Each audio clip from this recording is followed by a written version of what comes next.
Alright, so this is going to be a short little video tutorial about how to add in a button or a switch into a simple Arduino circuit.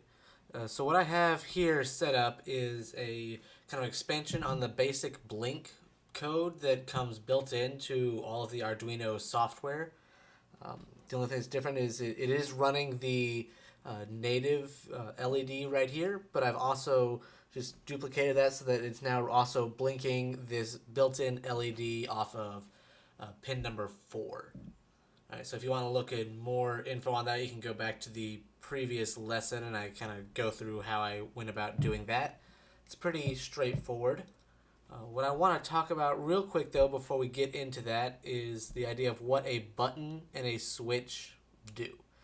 All right, so what they do is essentially connect an electrical signal between 2 points. All right, that it's either on or it's off. In the most basic sense, there are some switches that have multiple states, but for now we're just going with a basic on-off toggle switch right here, on and off, and a basic on-off button.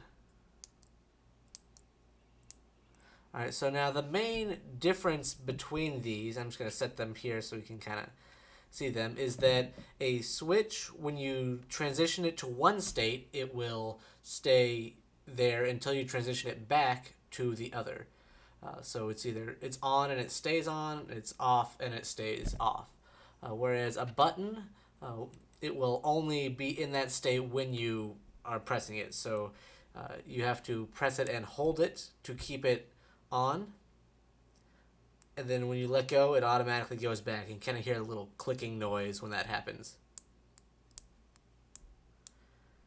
to move back and forth. There are a few buttons that are a little more advanced that will stay pressed just like a switch, but for the purposes of what would come in most of the Arduino kits you can buy, that's the main difference. All right, so like I mentioned, I have the basic Blink circuit running on this breadboard here. So I have the signal coming in through the red wire from pin number 4. It's running through this blue LED here, through the 270 ohm resistor, out the red wire, which is connected to ground. I'm sorry, out the white wire, which is connected to ground, right here, and it's getting all of its power from the USB to from my laptop. So what I'm going to do in order to set up this button and switch, I'll do them both separately, but there are going to be a few things that change. The very first thing I'm going to do is just unplug this power switch. We don't want to be working with this while it's connected to the power. I mean, in most cases it would be okay, but it's a safe practice to just disconnect things from your power source when you're building them, because you do not want to accidentally fry your circuit. All right, so I'm going to do a few things. So all you really need is another jumper cable or two, and then the switch or button that you want to use. So in order to avoid a bunch of crisscrossing wires that are hard to see, I'm going to first take this white wire here and move it. I'm actually going to connect the 2 negative channels on the side of the breadboard here. This way we can then connect it, because we're going to be utilizing this side for the buttons and switches, this side for the LED and resistor. Now we can just connect everything to ground. And you'll see that a little bit more when we go on.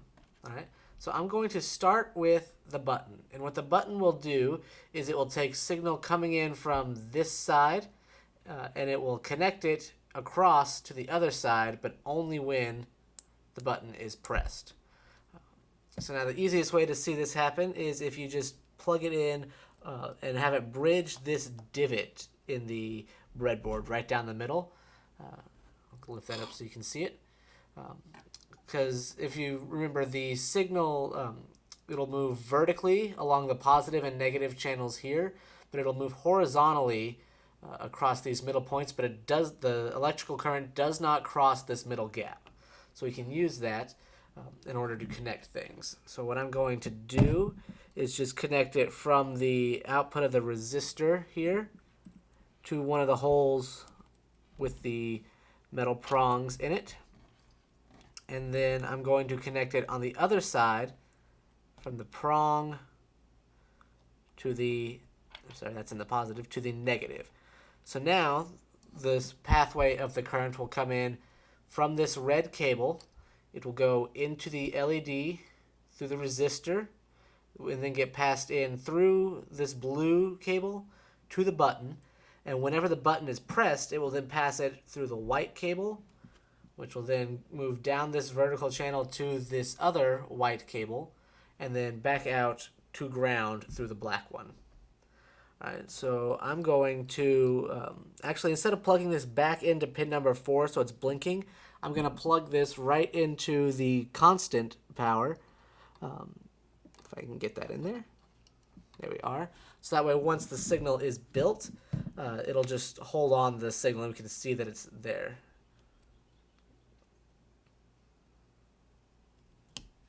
Something crossed. There we go.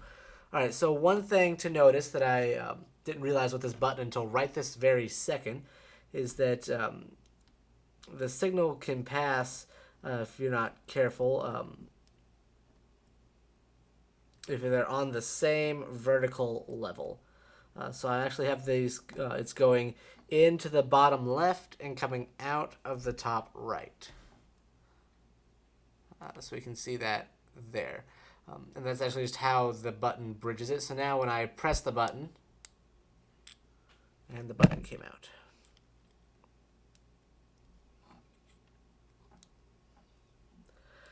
Some of these buttons may not always want to fit well into your breadboard. That's fine.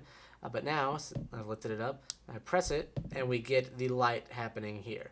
And I let go, press it again, let go, press it again. And whenever I let go, the light shuts off. And that's essentially how to put in a button sort of toggle into your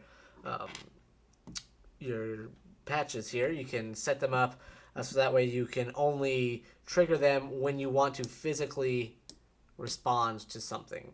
All right, so it's now stopping the electrical current, and then we can connect it just by pressing that button. All right, so now I'm going to set things up a little bit differently with a switch. All right, it's the same idea. It's just going to be a slightly different mechanism. All right, so I have a switch here. You'll notice that it has 3 prongs on it. These other 2 are just to help stabilize it. But we have 3 main prongs. Okay, so theoretically, you could hook up multiple outlets and switch in between states A and states B. That's essentially what we're going to be doing, but just with one LED. All right, so I'm going to start by plugging this into here, right where we are, and get that lined up. So you want the cable that's coming from your element to be lined up with the middle point of your switch. Now, all switches are a little bit different, so it may or may not line up. It may not look the same, but the point is the middle switch is the one that you go to, and it gets toggled from either going to in between the top or the bottom out. So I'm going to start with this in the off position. I'm going to connect one from the top pin out and send that into the negative. Did I have that backwards? We're going to find out. I did have that backwards. All right. So right now it is off. The signal is going in and it's just getting sent out into nothing. It's not completing the circuit. But then inside the switch, once I flip it, it then switches the internal mechanism and sends that electrical circuit out of that top pin, where it's then going to negative and then to ground in the Arduino chip. So it's on and it's on. That came out. On and off. I'm sorry, on and off. And on, I gotta kind of hold it in there. So there are a lot of different kinds of switches if you happen to have some in your kit, but it's the same principle there. So we can have ones like this. I actually have multiple switches kind of on my desk here, but they're all slightly different. They don't really fit into the breadboard like the other switch I have does. They're made to be connected to wires and soldered into things, but it's always that same kind of principle of on and off, on and off. And I'll actually hold this one up because it's got the biggest tines. So we can connect our LED to this middle pin here, and then we can transition between whether the signal gets passed to the top pin or the bottom pin by flipping the switch. So that top and bottom pin could either be going to nothing in the case of this circuit right here. So it's just going between on and off, or you could set it up so that it's going to another LED, so it transitions between one light and another. So that's kind of the basics of a button and a switch. They just connect or disconnect an electrical circuit in this case, and this is how we're using them in terms of output. Later on, we'll be taking in an input from a button in order to set other values. So that'll be kind of the next lesson. So there you are.